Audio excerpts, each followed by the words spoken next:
60 days, $200 billion. That is what the U.S. spent trying to lock down the Strait of Hormuz and control the world's most important waterway. Then, over the past few weeks, a handful of news items trickled out. Nothing explosive on its own, the kind of stuff you'd scroll past without a second thought. But if you line them up side by side, the picture gets uncomfortable real fast. Let's start with China.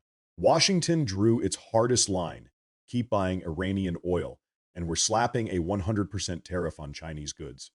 100%. That is basically slamming the door on your products entering the American market. Beijing's response, 3 words: we don't care.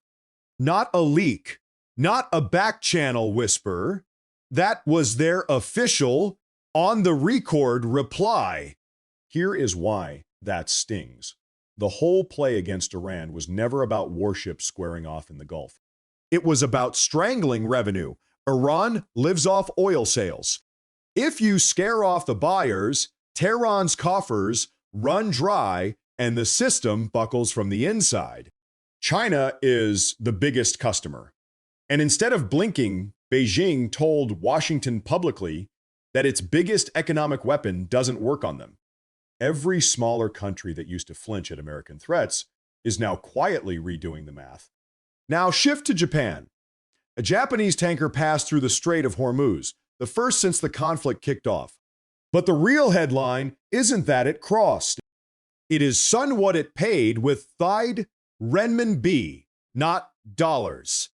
Japan, America's closest ally for 7 decades, the world's 3rd largest economy, tied into U.S. financial and security architecture deeper than almost anyone pulled out yuan at the checkpoint. That changes the game. The strait is now, in practice, a place where you pay in Chinese currency. Other ships see that. They start wondering, if Tokyo can do it, why can't I? The petrodollar doesn't collapse in one dramatic crash. It erodes one transaction at a time. This was one of those transactions. And then there is the railroad.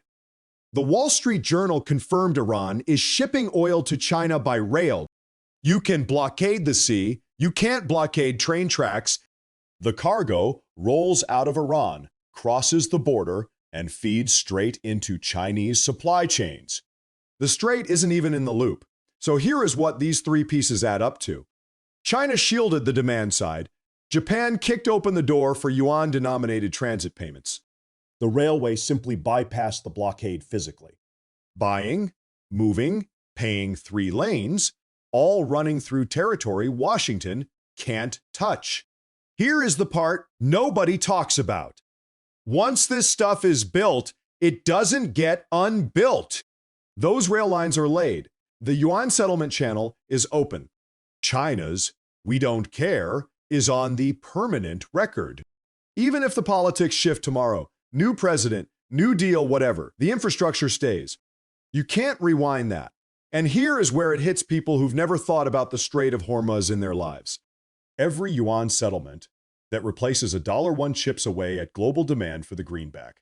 Slowly, invisibly, until that erosion starts showing up in American mortgage rates and grocery bills. Cheap oil that bypasses the blockade feeds into factories making stuff at lower energy costs.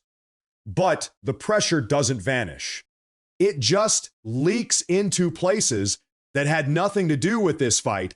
Regular people pay a price they never see a receipt for. A Chinese, "we don't care," a Japanese tanker paying in yuan, an Iranian railway that doesn't touch the water. These aren't explosions, they're signals. And the message has already landed on who actually runs that narrow strip of water. Now,